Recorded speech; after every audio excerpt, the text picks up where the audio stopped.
s'est rendu compte qu'il n'y avait pas de spectacle qui était accessible aux personnes en situation de handicap. Et donc, on a créé ce duo-là. Du coup, c'est quoi les Sœurs Lampion ? C'est un duo mime-clown avec la particularité qu'il a été créé par des psychomotriciennes et qui crée des spectacles qui s'adaptent aux personnes en situation de handicap. On s'adresse autant à des personnes porteuses de trisomie 21 ou des personnes autistes ou des personnes polyhandicapées et du coup on développe l'aspect sensoriel du spectacle. Donc c'est très visuel.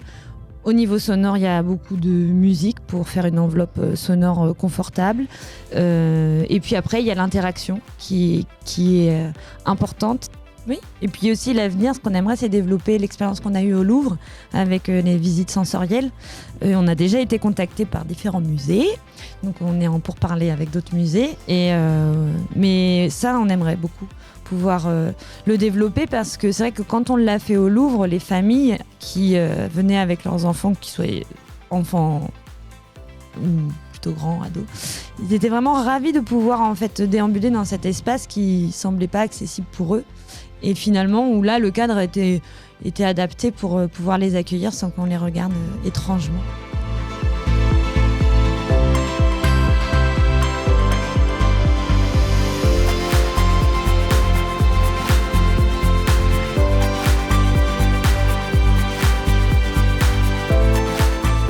Bonjour et bienvenue dans une nouvelle vidéo de Parler Partager. Aujourd'hui, nous sommes avec Catherine et Jennifer. Ça va ?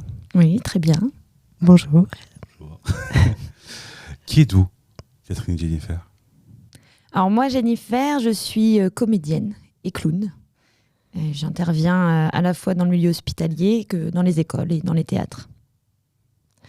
Et donc moi, je suis Catherine et je suis mime et psychomotricienne. Donc mime au sein du duo Les Sœurs Lampion. Et je suis actuellement en disponibilité. Et je travaillais avant avec des adultes et des enfants en tant que psychomotricienne. Super. Avant de commencer par Les Sœurs Lampion, comment vous avez fait connaissance et d'où est née, quelle est la genèse des Sœurs Lampion ? Alors, Les Sœurs Lampion, ça fait 10 ans que ça existe. Et à l'origine, c'était avec une autre psychomotricienne. On s'était rendu compte qu'il n'y avait pas de spectacle qui était accessible aux personnes en situation de handicap. Et donc, on a créé ce duo-là. Et après, Jennifer, 2 ans après la construction du duo, en fait, l'autre est partie à Nantes pour des projets personnels. Et voilà, Jennifer. Du coup, moi, j'ai remplacé, je suis restée. Voilà. En plus, on était voisines, ça tombait bien. C'était pratique. Et vous, comment vous avez fait connaissance et comment ça se fait que toi, Jennifer, t'es rentrée Parce que la clown, en fait, qui est partie à Nantes, crée d'autres projets, dans le même cadre d'ailleurs. En fait, on se connaissait personnellement. Et moi, je cherchais du travail et elle avait besoin d'une remplaçante pour son personnage de clown. Du coup, elle m'a embauchée et on s'est rencontrés avec Catherine. Et le courant est bien passé, du coup, je suis restée. Ça fait 10 ans. Voilà, ça fait 10 ans. Et du coup, c'est quoi Les Sœurs Lampion ? C'est un duo mime-clown avec la particularité qu'il a été créé par des psychomotriciennes et qui crée des spectacles qui s'adaptent aux personnes en situation de handicap. Donc du coup, il y a un cadre très particulier puisque dans le handicap, c'est large comme secteur. On s'adresse autant à des personnes porteuses de trisomie 21 ou des personnes autistes ou des personnes polyhandicapées et du coup, on développe l'aspect sensoriel du spectacle. Donc c'est très visuel. Au niveau sonore, il y a beaucoup de musique pour faire une enveloppe sonore confortable. Et puis après, il y a l'interaction qui est importante. Et souvent, très souvent, en fait, tout le temps en improvisation, du coup, on s'adapte au public auquel on a affaire. Chaque spectacle est comme un nouveau spectacle, quoi. C'est ça. En fait, il y a un canevas avec une succession de numéros écrits. Mais au sein des numéros, il y a la liberté d'improviser. Souvent, Catherine, qui est mime et qui joue le rôle de Katiouchka, elle est assez garante de la construction du spectacle, de faire en sorte que on respecte l'écriture du spectacle. Et c'est vrai que moi, le clown, Persil, j'ai plus de facilité, d'opportunité en tout cas d'improvisation dans le spectacle. Et en plus, je parle, donc du coup, c'est vrai que c'est un outil plus facile pour communiquer avec les gens, qu'ils soient non-verbales ou pas. Je peux m'adresser plus facilement à eux. Du coup, vos personnages, c'est comment vous avez créé, pourquoi ces personnages-là? Est-ce que vous pouvez les présenter aussi? Alors donc moi je suis Katiushka, je ne parle pas et c'est vrai que c'était une volonté de pouvoir montrer aux enfants autistes par exemple qui sont pas dans la parole, qui peuvent aussi s'exprimer d'une autre manière. C'est pour ça que dans les spectacles on utilise le macathon. Donc c'est des pictogrammes noirs sur fond blanc. Bien sûr, je ne sais pas si on voit bien à la caméra, mais Ouais, voilà, la langue des signes et puis normalement la voix parlée. Mais donc voilà, c'est aussi par ce biais-là que je communique dans le spectacle. Et c'était une volonté de vraiment que je ne parle pas en tout cas. Et moi, Persil, c'est un personnage qui est né bien avant les Sœurs Lampion, c'est mon clown. Mais qui du coup s'adapte très bien à ce cadre des Sœurs Lampion et a trouvé une certaine liberté dans ce duo. Du coup, elle continue à s'épanouir. Voilà, c'est un personnage qui parle beaucoup, qui aime beaucoup jouer avec les mots et qui adore s'adapter au public auquel il a affaire. Et voilà, de s'adapter autant sur les émotions que sur l'interaction. Et puis aussi de jouer avec sa sœur. Katiushka, puisque ce sont 2 sœurs. Et votre approche, vous avez une approche différente parce que c'est un spectacle adapté pour les personnes handicapées. Est-ce que vous pouvez en parler un peu plus de comment vous faites On utilise les outils de la psychomotricité qu'on détourne dans les spectacles. Donc c'est vraiment des objets qu'on a l'habitude d'utiliser en séance de psychomotricité, que ce soit un ruban, un sac de danse, Il y a des plumes de pan, les balles à picot. En tout cas, c'est des outils qui sont utilisés, donc, comme elle dit, en séance de psychomotricité et qui, du coup, amusent notre public parce que nous, on les détourne. La balle à picot, c'est une petite balle avec des pics. On va faire naître un hérisson. La plume de pan, on va faire un numéro d'équilibre où on fait intervenir le public à la fois sur scène et on les interpelle pour qu'ils jugent du bon équilibre ou du mauvais équilibre qu'on crée grâce à cette plume de pan. Le ruban de GRS devient un serpent et en fait à la fois on détourne les outils de la psychomotricité et en même temps on fait du théâtre d'objets.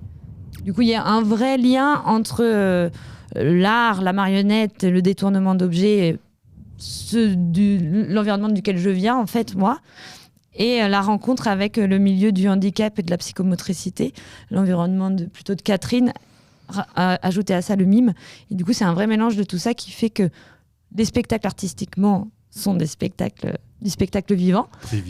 Très visuel, mais voilà, ont la valeur artistique et en même temps adapté et qui fait écho en fait à ces personnes qui ont l'habitude de manier ces outils-là. Super. Vous avez dit 10 ans. Vous avez fait combien de spectacles? Vous avez touché combien de jeunes? Est-ce que vous avez un chiffre en tête ou... En nombre de personnes, non, je sais pas. Non. De spectacles, on en a créé 2. Qui tourne beaucoup et qui tourne toujours. On a créé aussi une visite sensorielle au musée du Louvre, qui a très bien marché dans la cour Marly. On faisait découvrir la cour Marly et les statues de la mythologie grecque. Et puis on a aussi fait une déambulation au moment du Covid parce qu'en fait on pouvait plus, le spectacle vivant était paralysé comme beaucoup de secteurs. Et par contre on avait la possibilité de jouer dans les salles d'activité des personnes en situation de handicap parce qu'on joue pas seulement que pour les enfants, on joue aussi pour les adultes, les ados, parce que c'est pas un spectacle infantilisant. Donc du coup on jouait dans les salles d'activité et le spectacle était déambulatoire en fait. Il était léger, on jouait 20 minutes et on passait de salle en salle. Je crois que vous avez aussi une chaîne YouTube. Oui, sur laquelle on présente en fait des pictogrammes macathon de manière humoristique. Vous pouvez expliquer un peu plus, c'est quoi exactement, ça vient d'où, c'est quoi l'histoire du macathon? Alors en fait le macathon ça a été inventé par des orthophonistes au Royaume-Uni et c'est pas très vieux hein. Et c'est arrivé dans les années 70 en France. C'est des orthophonistes qui ont trouvé ça potentiellement intéressant. Ils ont voulu s'en servir. Donc, ils ont repris la base de données des dessins du macathon. Donc ça, c'est vraiment à eux, en Angleterre. Et ils ont demandé aux sourds de Vincennes, qui était une communauté de sourds qui ont officialisé la langue des signes française qui était interdite jusque dans les années 70, il faut le dire, que pour les sourds, c'était interdit de signer. Et puis, dans les années 70, ça a été autorisé. Et du coup... Les orthophonistes ont demandé aux sourds si c'était possible d'utiliser la langue des signes pour le macathon. Et donc, On utilise donc ces dessins noirs sur fond blanc, la langue des signes française et la langue parlée, enfin le français quoi, pour soutenir la communication. Et pour ça, on a suivi des formations et on est aussi très en lien avec l'association AAD Makaton qui est maintenant en Vendée et avec les formatrices Makaton aussi. Super tout ça. Du coup, n'oubliez pas de vous abonner à la chaîne, pas la sœur, mais à la chaîne des Sœurs Lampion. Et quel est l'avenir des Sœurs Lampion? Je m'y colle. Alors en fait, non, oui, un peu Catherine. Parle, c'est le moment. Ouais, j'ai pas l'habitude de parler normalement. Donc l'avenir, en fait, c'est vrai que nous on joue pour un public de personnes en situation de handicap, que ce soit pour les enfants, les adolescents et les adultes. Mais maintenant, c'est vrai qu'on est ravis aussi de pouvoir jouer dans les structures culturelles de la ville, que ce soit les théâtres, les médiathèques et même au sein d'entreprises, parce que là, on va jouer même pour une entreprise, pour le CE d'une entreprise qui organise un événement. Donc voilà, on trouve ça super que les personnes en situation de handicap puissent aussi participer aux événements proposés dans les villes et donc qu'on soit présente aussi dans ce cadre-là. Oui, et puis aussi l'avenir, ce qu'on aimerait, c'est développer l'expérience qu'on a eue au Louvre avec les visites sensorielles. On a déjà été contacté par différents musées, donc on est en pourparlers avec d'autres musées. Et c'est vrai qu'en général, juste se pose la question du temps, parce que comme on crée des visites en fonction des collections ou des expositions, du coup, nous, on a toujours besoin d'un certain temps pour travailler sur... voilà. Mais ça, on aimerait beaucoup pouvoir le développer, parce que c'est vrai que quand on l'a fait au Louvre, les familles qui venaient avec leurs enfants, qu'ils soient enfants ou plutôt grands, ados, ils étaient vraiment ravis de pouvoir en fait déambuler dans cet espace qui semblait pas accessible pour eux, et finalement où là le cadre était adapté pour pouvoir les accueillir sans qu'on les regarde étrangement. Une question un peu plus intime. Quel est votre ressenti dès que vous voyez, parce que vous c'est beaucoup plus des spectacles où les personnes handicapées rigolent, s'amusent et passent un bon moment. Quel est votre ressenti à la fin du spectacle dès que vous voyez ces jeunes-là qui n'ont généralement pas de spectacle adapté à eux? Quel est votre ressenti? Opération réussie. Non, mais en fait, c'est vrai que moi, quand je joue, en tout cas pour ma part, j'ai l'habitude de jouer dans d'autres cadres. En fait, ça me change pas grand-chose. J'ai face à moi des spectateurs et des spectatrices, qu'elles soient trisomiques ou autistes ou quoi. Je vois pas ça. Je vois des spectateurs et spectatrices potentiels que j'ai envie de conquérir, que j'ai envie de faire rire, que j'ai envie de faire rêver. Et c'est vrai que on le voit dans leurs yeux, ou si jamais on n'arrive pas à décoder parce que c'est des personnes polyhandicapées et qu'on les connaît pas assez bien pour pouvoir décoder leur ressenti. En fait, les personnes qui les accompagnent nous disent non mais je ne l'ai jamais vu aussi attentif, aussi attentive. D'habitude c'est tout stressé parce que c'est un cadre différent, et là vous avez su les emporter. Donc là c'est vrai qu'en fait avec le retour des soignants ou des personnes qui les accompagnent, c'est là qu'on se rend compte qu'on a réussi notre action, et en général ça marche jusque-là à tous les coups. Mesdames, est-ce que je vous propose un café? Avec plaisir. Ouais. C'est la minute café.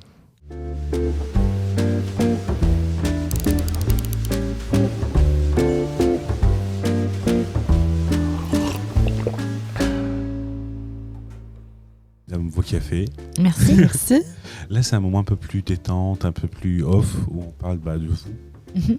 Je ne sais pas si vos personnages ou vous, on verra. C'est compliqué comme phrase à comprendre aussi. Quel est votre film préféré? Alors moi, j'ai beaucoup réfléchi et je me suis dit que c'était Little Miss Sunshine. Super. Hier, dans un autre genre, on a eu une autre personne qui nous a dit le même film. Bah ouais, mais ça m'étonne pas parce que Little Miss Sunshine, c'est croire en ses rêves. Et du coup, je trouve que c'est une petite fille tellement pleine d'énergie, soutenue par sa famille, qui traverse des trucs très durs. Et en même temps, la force de la famille. Et en plus, ça ressemble assez en fait à l'univers avec les personnes avec lesquelles on travaille, parce que donc les enfants, les personnes en situation de handicap sont souvent accompagnées par des personnes qui déplacent des montagnes en fait pour qu'ils puissent avoir une vie décente. Et du coup, je me dis que finalement, ça fait résonance en fait avec ce film parce que ils vont jusqu'au bout tous ensemble. Alors là, il se trouve que je déteste les concours de beauté pour les petites filles et d'ailleurs, on le voit bien dans le film que c'est incroyable cet environnement. Mais la force de la famille et le fait de croire en ses rêves, je trouve que c'est assez à l'image de nous, notre démarche et aussi des personnes avec lesquelles on travaille. T'as un film ou pas? Moi, je dirais le cirque de Chaplin. L'univers de Chaplin est toujours fascinant. Parce qu'il n'y a pas de voix. C'est ça. Dans le côté de l'île. Et si on parlait de musique, est-ce que tu as une chanson ou un album Moi, je dirais le dernier album de Stromae. Ouais, toutes ces musiques sont trop belles. Trop belle à faire pleurer. C'est ça. Et toi, t'as une musique ou pas du coup, Jennifer? Non, moi je suis assez ouverte à plein de choses. J'adore Stromae parce que je trouve que c'est un artiste complet et tellement émouvant. Après, les classiques Piaf, moi je les écoute en boucle. Voilà. Et dans vos spectacles, les musiques que vous utilisez, c'est quel genre de musique? En fait, c'est des musiques qui donnent... Alors souvent, c'est instrumental. Il y a rarement des paroles, il n'y en a même jamais.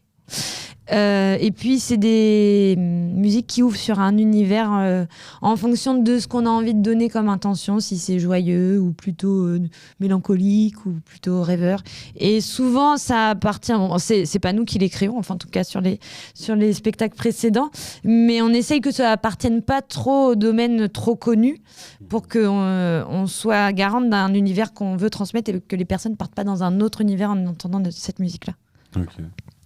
Et vu que vous êtes comédienne, est-ce que vous avez un comédien qui vous inspire ou une personnalité qui vous inspire? Moi, oui. Du coup. Voilà, moi d'abord. Non, c'est Howard Button, c'est un clown que j'admire, qui fait toujours partie de ce monde, mais qui est malade en fait. Du coup, il n'est plus clown. Mais en fait, c'est un clown américain qui est arrivé en France. Je ne sais plus dans quelles années. Il a joué au Théâtre du Rond-Point il n'y a pas si longtemps que ça.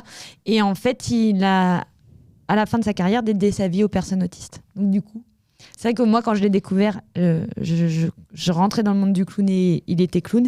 Et quand j'ai dévié dans le monde de l'autisme, je me suis rendu compte que lui-même, en fait, finalement, il a ouvert une structure à Saint-Denis pour les personnes autistes qui n'arrivaient pas à trouver de structure parce que c'était des personnes avec des comportements assez compliqués. Et moi, je l'admire, ce monsieur, par rapport à tout son parcours, aussi tant artistique que dans le milieu du handicap. Magnifique. Et moi, je dirais Buster Keaton. Parce que c'est un mime acrobate qui est assez fascinant. Si vous deviez donner un conseil pour ou en tant que comédienne ou en tant que les personnes qui voudraient peut-être s'intégrer et faire plus de choses pour pouvoir intégrer et sensibiliser les personnes handicapées ou autres. Alors, un conseil un peu comme dans Little Miss Sunshine, c'est ne pas lâcher l'affaire. Moi, je dirais de ne pas lâcher l'affaire, parce que c'est vrai que des fois, on peut être traversé par des doutes, se dire c'est pas le bon chemin, c'est pas la bonne idée, tout ça. On peut se remettre en question, hein, ça, il le faut. Mais cependant, il faut pas perdre espoir et continuer coûte que coûte. Moi, je dirais à la fois pour les artistes, à la fois pour les personnes qui sont pas dans le milieu artistique, et aussi pour les personnes en situation de handicap et les personnes qui les entourent, de ne pas perdre espoir. Et puis de se mettre à plusieurs pour construire ensemble. Voilà. Pour créer une synergie. Ouais, voilà. Là, on est deux, donc c'est génial d'avoir cet élan à deux. C'est quand même beaucoup plus facile que d'être seul à porter quelque chose. Donc, conseiller aux gens de se mettre à plusieurs pour construire. Seul, on va plus vite, mais plusieurs, on va plus loin. Voilà, Exact. c'est ça. Mesdames, je vous remercie. Où est-ce qu'on peut vous retrouver? Parce que généralement, vous faites des spectacles privés. presque privé. Oui, c'est vrai qu'en fait, en général, on joue dans des événements privés qui sont achetés par des structures. On joue de temps en temps dans les médiathèques. On développe ce réseau-là parce qu'on pense que ce serait chouette si les théâtres, les festivals, les médiathèques organisaient des représentations avec les Sœurs Lampion. Comme ça, les personnes en situation de handicap pourraient y assister, mélangées aux personnes ordinaires. Et comme ça, on se rendrait compte que les personnes en situation de handicap ne sont pas des extraterrestres et qui peuvent absolument suivre un spectacle et en profiter au même titre que les autres. Donc là, prochainement, faut aller voir sur notre agenda, sur notre site, on a des dates de prévues. Et puis, celles et ceux qui veulent nous faire venir là où ils habitent, on est absolument ouverte. Super. On se déplace partout en France. Seulement en France ? Pour l'instant. On espère que dans les années à venir, à l'international. Voilà. Est-ce que vous avez d'autres choses à rajouter ? Je crois pas, non. En tout cas, je vous remercie d'être venu. Merci. Et, je vous dis au revoir. Et je vous remercie d'avoir regardé la vidéo jusqu'ici. N'oubliez pas de liker la vidéo, commenter et aussi de vous abonner si ce n'est toujours pas fait. Et on est aussi présent sur les plateformes de podcast, Spotify, Google Podcast, Apple Podcast. Et n'oubliez pas, en parler, c'est partager, et c'est en partageant qu'on en parle.